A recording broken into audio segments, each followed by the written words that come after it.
Kjo është një deklarat kriminale, anti-shqiptare, e turpshme për një gangsteri që ka humbur çdo integritet,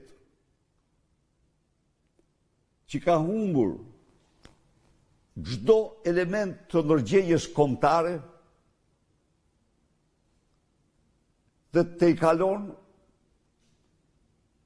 bravo, ju e thoni vetë, barazohet me ultranacionalistët më të verbër, Maqedonas dhe Serbë.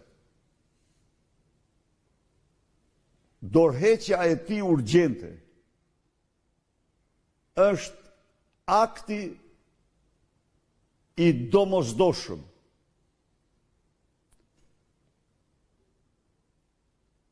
Ky etiketim që u bëri ai dhe përpjekja e turpshme që bëri për ta fshehur, unë e përgëzoj zotin Klliçi, i cili zbuloi një akt të tillë kriminal, një akt të tillë të pashembull. Të quosh idioti shqiptarët e Maqedonisë se ata nuk mbrojnë Pashiqin, kryeministrin më të mirë të serbëve pas Pashiqit, Edi Ramën,